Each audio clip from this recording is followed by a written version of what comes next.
Minha esposa planejou uma viagem secreta com o ex, usando meu cartão de crédito. Tudo começou numa terça-feira qualquer, quando eu estava tomando café da manhã e checando as notificações do banco no celular. Tinha uma cobrança estranha de R$ 5.000 numa agência de viagens que eu nunca tinha visto na vida. Meu primeiro pensamento foi que alguém tinha clonado meu cartão, então liguei imediatamente para o banco.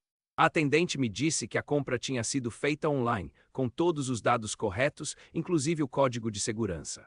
Isso significava que só podia ter sido alguém muito próximo, alguém que tinha acesso aos meus dados.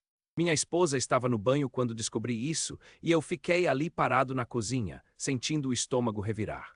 8 anos de casamento, 2 filhos pequenos, uma vida inteira construída juntos. Não podia ser ela, eu pensei. Tinha que haver uma explicação lógica para aquilo tudo. Quando ela saiu do banho, perguntei casualmente se ela sabia alguma coisa sobre a cobrança. Ela olhou para mim com aquela cara de quem não entende nada e disse que não fazia ideia do que eu estava falando. Mas alguma coisa no jeito dela me deixou desconfiado. Ela desviou o olhar rapidinho demais, e suas mãos tremeram um pouco quando pegou a xícara de café. Eu conhecia minha esposa há 10 anos, sabia quando ela estava nervosa. Decidi não insistir no assunto naquele momento, mas minha mente já estava trabalhando. Comecei a prestar atenção em pequenos detalhes que antes passavam despercebidos. Naquele mesmo dia, notei que ela estava usando um perfume diferente. Não era o que eu tinha dado no aniversário dela, nem os que ela costumava usar. Quando perguntei onde tinha comprado, ela disse que uma amiga do trabalho tinha emprestado para ela experimentar. Mais uma mentirinha que foi se acumulando na minha cabeça. Durante o jantar, ela mal tocou na comida e ficou mexendo no celular o tempo todo, coisa que ela sempre reclamava quando eu fazia. Na quinta-feira, resolvi fazer uma investigação mais profunda. Aproveitei que ela tinha saído para levar as crianças na escola e fui direto para o computador dela. Não é que eu gostasse de invadir a privacidade dela, mas aquela cobrança no cartão estava me deixando maluco. Quando abri o navegador, vi que ela tinha esquecido de fazer logout do e-mail. Meu coração disparou quando vi uma conversa com um nome que eu conhecia muito bem, o ex-namorado dela. Eles tinham se falado pela última vez 3 anos atrás, quando ele se mudou para Florianópolis. Pelo menos era isso que eu pensava. Mas ali estava uma troca de mensagens que vinha acontecendo há meses. Não eram mensagens românticas, mas tinham uma intimidade que me incomodou profundamente. Eles falavam sobre lugares que frequentavam juntos, memórias compartilhadas, piadas internas que eu não entendia. E no final da conversa mais recente, ele mencionava algo sobre os preparativos para a viagem deles. Senti como se tivesse levado um soco no estômago. Minha esposa estava planejando uma viagem secreta com o ex-namorado e aparentemente eu estava pagando por isso. Minha primeira reação foi de raiva pura, mas logo depois veio uma tristeza profunda. Como ela tinha conseguido esconder isso de mim por tanto tempo? Como eu não tinha percebido que alguma coisa estava acontecendo? Imprimi algumas das mensagens e guardei numa pasta, sem saber direito o que fazer com aquelas informações. Quando ela voltou para casa, eu estava fingindo trabalhar no computador, mas minha mente estava a 1000 por hora. Ela me deu um beijo na testa, como sempre fazia, e perguntou se eu queria almoçar alguma coisa específica. Sua voz soava normal, carinhosa até, mas agora eu sabia que por trás daquele sorriso havia uma mentira gigantesca. Disse que não estava com fome e que ia sair para dar uma volta. Precisava de ar fresco para pensar. Caminhei pelo bairro sem rumo, tentando organizar os pensamentos. Parte de mim queria chegar em casa e confrontá-la imediatamente, mas outra parte sabia que precisava de mais informações antes de tomar qualquer decisão drástica. Nossos filhos tinham 7 e 9 anos, eles não mereciam passar por um trauma familiar por causa da irresponsabilidade dela. Decidi que ia investigar mais um pouco antes de agir, para ter certeza absoluta do que estava acontecendo. Na sexta-feira, liguei para a agência de viagens que tinha feito a cobrança. Me identifiquei como portador do cartão e disse que queria confirmar alguns detalhes da reserva. A atendente foi muito solícita e me passou todas as informações. Eram 2 passagens aéreas para Gramado, com volta marcada para a segunda-feira seguinte. Hotel reservado, passeios programados, tudo pago com meu dinheiro. O nome do segundo passageiro era exatamente o do ex-namorado dela. Naquele momento, senti uma mistura de raiva, tristeza e humilhação que nunca tinha experimentado antes. Minha esposa não só estava me traindo emocionalmente, como estava usando meu próprio dinheiro para financiar a aventura dela. Pensei em cancelar tudo imediatamente, mas então tive uma ideia melhor. Se ela queria jogar sujo, eu também podia jogar. Ia deixar ela ir na viagem, mas com uma surpresa que ela jamais esperaria. Passei o fim de semana observando cada movimento dela, cada olhar furtivo para o celular, cada mentirinha sobre onde ia ou com quem falava. Ela disse que ia visitar a mãe no sábado, mas eu sabia que estava mentindo porque tinha visto mensagens dela marcando encontro com ele para acertar os últimos detalhes. Domingo à noite, ela me disse que ia viajar a trabalho na segunda-feira, uma reunião importante em Porto Alegre que tinha surgido de última hora. Minha esposa sempre foi uma péssima mentirosa, mas desta vez ela estava se superando. Inventou uma história elaborada sobre clientes internacionais, apresentações importantes, até mesmo reclamou de como ia ser cansativo. Eu ouvia tudo aquilo com um sorriso forçado, balançando a cabeça e dizendo que entendia. Por dentro, estava planejando como ia lidar com aquela situação da forma mais inteligente possível. Na segunda-feira de manhã, ela fez a mala na minha frente, colocando roupas que eu nunca tinha visto antes. Lingerie nova, vestidos caros, uma sandália que eu tinha certeza que custou uma fortuna. Quando perguntei sobre as roupas novas, ela disse que uma amiga tinha emprestado para ela causar boa impressão nos clientes. Mais uma mentira que se juntou à coleção que eu estava guardando mentalmente. Levei ela no aeroporto, demos um abraço de despedida e ela me disse que me amava. Aquelas palavras doeram mais do que qualquer grito ou discussão poderia doer. Como ela conseguia olhar nos meus olhos e dizer que me amava, sabendo que estava prestes a passar um fim de semana romântico com outro homem. Voltei para casa com um nó na garganta, mas determinado a seguir com meu plano. Liguei para minha irmã e pedi para ela ficar com as crianças na terça-feira. Inventei uma desculpa qualquer sobre um compromisso importante que não podia ser adiado. Ela concordou sem fazer muitas perguntas e eu aproveitei para reservar uma passagem para Gramado. Se minha esposa queria uma surpresa, eu ia dar uma surpresa que ela jamais esqueceria. Cheguei em Gramado na terça-feira ao meio-dia, peguei um táxi direto para o hotel onde eles estavam hospedados. Meu coração estava batendo tão forte que eu tinha certeza de que todo mundo podia ouvir. Não sabia exatamente o que ia fazer quando os encontrasse, mas sabia que precisava ver com meus próprios olhos o que estava acontecendo. Talvez ainda houvesse uma chance de tudo aquilo ser um mal-entendido gigantesco. Quando cheguei no hotel, pedi para falar com o gerente e expliquei que minha esposa estava hospedada ali, mas que eu precisava fazer uma surpresa para ela. Mostrei minha identidade, provei que éramos casados e ele me deu o número do quarto. Subi no elevador com as pernas tremendo, sem saber o que ia encontrar do outro lado da porta. Bati na porta e esperei, o coração martelando no peito.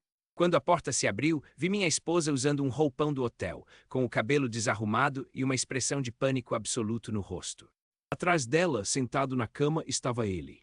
O homem que tinha namorado ela antes de mim, que eu conhecia das fotos antigas que ela guardava. Eles estavam claramente em uma situação íntima, e a expressão de culpa nos rostos deles confirmou tudo o que eu já sabia. Mas o que me chocou mais não foi encontrá-los juntos, foi ver como ela reagiu. Em vez de tentar explicar ou pedir desculpas, ela ficou brava comigo. Começou a gritar que eu não tinha direito de seguir ela, que eu estava invadindo a privacidade dela, que eu era um marido controlador e possessivo. Como se eu fosse o vilão da história, como se eu tivesse feito alguma coisa errada. Aquela reação me deixou ainda mais furioso do que a traição em si. Ele tentou intervir, disse que eu devia me acalmar e que podíamos conversar como pessoas civilizadas. Isso me deixou ainda mais irritado, porque ele estava falando como se fosse o dono da situação, como se eu fosse o intruso ali. Disse para ele não se meter na minha conversa com minha esposa, que ele já tinha causado problema suficiente. Minha esposa saiu em defesa dele, dizendo que eu não podia falar assim com ele, que ele era uma pessoa importante na vida dela. Naquele momento, entendi que a situação era muito pior do que eu imaginava. Não era apenas uma aventura casual ou uma recaída momentânea. Minha esposa estava emocionalmente envolvida com esse homem, estava disposta a defender ele contra mim. 8 anos de casamento, 2 filhos, uma vida inteira construída juntos, e ela estava escolhendo ele. A dor que senti naquele momento foi indescritível. Saí do quarto sem dizer mais nada, desci para o saguão do hotel e me sentei numa poltrona para tentar processar tudo o que tinha acontecido. Minha esposa desceu atrás de mim 15 minutos depois, já vestida, e se sentou ao meu lado. Sua voz estava mais calma agora, mas ainda havia uma frieza nos seus olhos que eu nunca tinha visto antes. Ela disse que precisávamos conversar, que eu merecia uma explicação. Ela me contou que tinha reatado o contato com ele há 6 meses, que no começo eram apenas mensagens casuais, mas que aos poucos os sentimentos antigos foram ressurgindo. Disse que não tinha planejado que as coisas chegassem a esse ponto, que tinha tentado resistir, mas que não conseguia mais negar o que sentia. Falou como se eu devesse compreender, como se aquilo fosse algo natural e inevitável. Perguntei sobre nossos filhos, sobre nossa família, sobre tudo o que tínhamos construído juntos. Ela disse que sempre me amou, que eu era um bom marido e um bom pai, mas que o amor que sentia por ele era diferente, mais intenso, mais verdadeiro. Aquelas palavras foram como facadas no meu coração. Como ela podia dizer que me amava e ao mesmo tempo estar me destruindo daquela forma? Quando perguntei sobre o dinheiro, sobre ter usado meu cartão de crédito, ela pelo menos teve a decência de parecer envergonhada. Disse que sabia que estava errado, que tinha entrado em pânico quando ele sugeriu a viagem, que não sabia de onde tirar o dinheiro. Prometeu que ia me devolver cada centavo, como se dinheiro fosse a questão principal ali. Eu não estava preocupado com os 5.000 reais, estava preocupado com nossa família que estava se desmoronando. Voltei para casa naquela mesma noite, enquanto ela ficou em Gramado para terminar a viagem com ele. Durante o voo, fiquei pensando em como ia explicar a situação para as crianças, como ia reconstruir minha vida, como ia lidar com toda aquela dor. Quando cheguei em casa, minha irmã percebeu que alguma coisa tinha acontecido, mas não insisti no assunto. Só disse que eu e minha esposa estávamos passando por uma fase difícil. Na quinta-feira, ela voltou para casa como se nada tivesse acontecido. Chegou com presentes para as crianças, sorrisos e histórias inventadas sobre a viagem de trabalho. Eu observava tudo aquilo com uma mistura de nojo e incredulidade. Como ela conseguia mentir tão naturalmente para nossos filhos? Como conseguia voltar à rotina normal depois de ter quebrado nossa família em pedaços?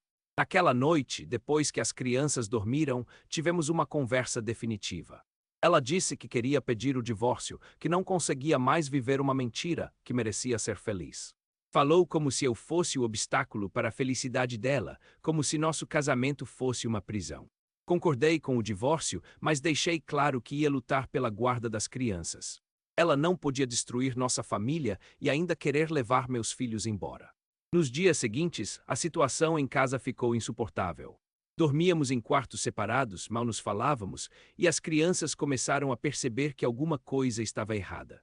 Meu filho mais velho perguntou se eu e a mamãe estávamos brigados, e eu não soube o que responder. Como explicar para uma criança de 9 anos que a mãe dele estava apaixonada por outro homem? Uma semana depois, ela fez as malas e foi morar com a mãe dela. Disse que precisava de um tempo para pensar, para organizar as ideias, mas eu sabia que ela estava mentindo de novo. Provavelmente estava aproveitando para ficar mais próxima dele, para acelerar o processo de separação. As crianças ficaram comigo, chorando e perguntando quando a mamãe ia voltar para casa. Foi quando descobri que a situação era ainda mais complicada do que eu imaginava. Minha cunhada, irmã da minha esposa, veio me visitar numa tarde e me contou coisas que me deixaram chocado. Ela disse que já desconfiava de alguma coisa há meses, que minha esposa tinha mudado muito de comportamento. Começou a sair mais, a se arrumar diferente, a ficar mais tempo no celular. Mas o pior era que ela estava usando as crianças como álibis para os encontros com ele. Quando dizia que ia levar os meninos no shopping ou no parque, na verdade deixava eles na casa da minha sogra e ia se encontrar com ele. Meus próprios filhos tinham sido usados como cobertura para os encontros extraconjugais dela. Aquilo me deixou tão furioso que eu mal conseguia pensar direito. Como ela tinha coragem de envolver crianças inocentes naquela sujeira toda? Minha cunhada também me contou que minha sogra sabia de tudo desde o começo. Não só sabia como aprovava o relacionamento da filha com o ex-namorado. Ela nunca tinha gostado de mim, sempre achou que eu não era suficiente para a filha dela. Quando o ex-namorado voltou para a vida dela, minha sogra encorajou o relacionamento, disse que a filha merecia ser feliz de verdade. Aquilo explicava por que minha esposa estava tão confiante, porque parecia não ter remorso nenhum. Na semana seguinte, minha esposa veio buscar mais roupas e aproveitou para ter uma conversa com as crianças. Disse que mamãe e papai não iam mais morar juntos, mas que ela sempre ia amar eles. Meu filho mais novo começou a chorar, perguntando se a culpa era dele. Aquela cena me partiu o coração, ver meus filhos sofrendo por causa das escolhas egoístas dela. Depois que ela saiu, conversei com os meninos tentando explicar a situação de uma forma que eles pudessem entender. Disse que às vezes os adultos tomam decisões difíceis, que não era culpa deles, que eu sempre ia estar ali para cuidar deles. Meu filho mais velho perguntou se a mamãe tinha um namorado novo e eu não soube como responder. Ele era inteligente demais para a idade dele. 2 semanas depois, ela apareceu em casa acompanhada de um advogado. Queriam formalizar o divórcio o quanto antes, dividir os bens, estabelecer um regime de visitas. Eu também já tinha contratado meu advogado e as negociações foram tensas desde o primeiro momento.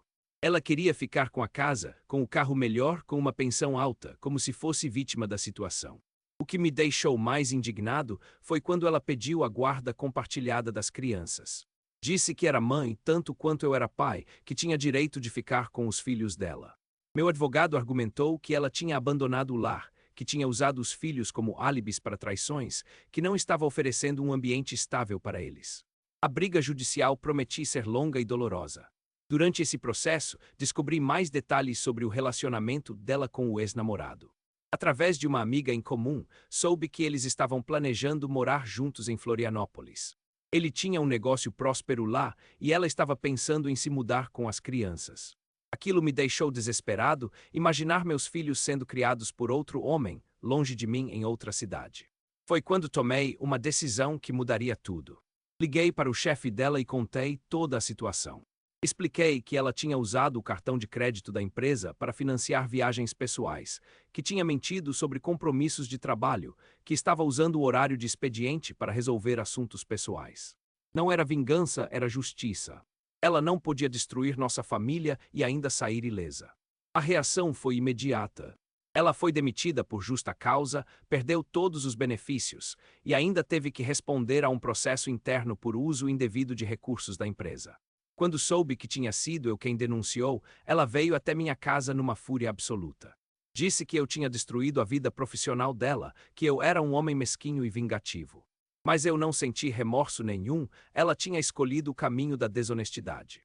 Sem emprego, ela teve que voltar a morar com a mãe e adiar os planos de se mudar para Florianópolis.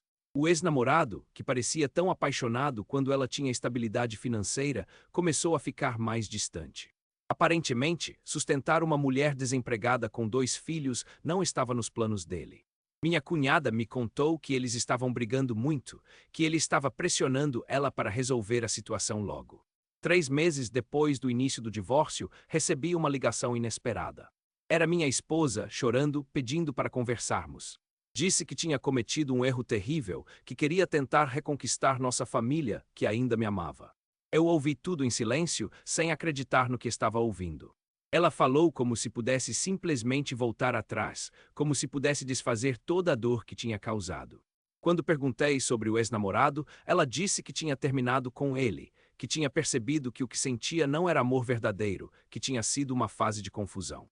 Disse que sentia saudades da nossa vida, da nossa rotina, dos nossos filhos. Falou como se eu devesse ficar grato por ela estar me dando uma segunda chance, como se fosse um favor que ela estava fazendo. Mas eu já não era mais o mesmo homem de 3 meses atrás. A dor e a humilhação que ela me causou tinham mudado alguma coisa fundamental em mim. Não conseguia mais imaginar uma vida ao lado dela, não conseguia mais confiar em nada do que ela dizia. Disse que era tarde demais, que ela tinha feito suas escolhas e agora teria que viver com as consequências. As crianças ficaram sabendo da tentativa de reconciliação e começaram a me pressionar para dar uma chance para a mãe. Meu filho mais velho disse que queria nossa família de volta, que não ligava para o que tinha acontecido. Aquilo me deixou dividido, porque eu sabia que eles estavam sofrendo com a separação, mas também sabia que voltar seria impossível. Conversei com um psicólogo sobre a situação, não para fazer terapia, mas para entender como lidar com os sentimentos das crianças. Ele me disse que eu precisava separar meu papel como pai do meu papel como marido, que as crianças não podiam pagar pelo erro da mãe. Concordei com isso, mas deixei claro que reconciliação conjugal estava fora de questão. 6 meses depois, o divórcio foi finalizado. Consegui ficar com a guarda das crianças, ela teve direito a visitas regulares. A casa ficou para mim, ela levou alguns móveis e objetos pessoais. Não tive que pagar pensão, já que ela tinha perdido o emprego por justa causa. Foi uma vitória legal, mas que não diminuiu a dor emocional que eu carregava. Um ano depois, as crianças já estavam mais adaptadas à nova rotina. Elas passavam os fins de semana com a mãe, que tinha conseguido um emprego novo, mas com um salário muito menor. O ex-namorado tinha sumido da vida dela completamente e ela estava morando sozinha num apartamento pequeno. Às vezes eu sentia pena dela, mas depois me lembrava de tudo o que ela tinha feito. 2 anos depois, conheci uma mulher incrível através de amigos em comum. Ela também era divorciada, tinha uma filha da mesma idade do meu filho mais novo. Começamos a namorar devagar, com muito cuidado, porque eu ainda tinha medo de confiar em alguém. Mas ela era diferente, honesta, transparente em tudo. Meus filhos gostaram dela desde o primeiro encontro. Hoje, 3 anos depois de toda aquela confusão, posso dizer que minha vida está muito melhor. Estou casado de novo, tenho uma família reconstituída que funciona perfeitamente. Minha ex-esposa continua solteira, visitando as crianças regularmente, mas nunca mais tentou se reconciliar comigo.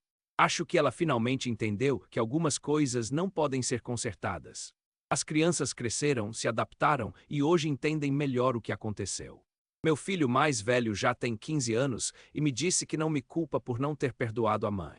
Ele disse que entende que traição é algo que marca para sempre, que não é só uma questão de perdão. Fiquei orgulhoso da maturidade dele, ao mesmo tempo em que me entristeci por ele ter que aprender essas lições tão cedo. Olhando para trás, sei que fiz as escolhas certas.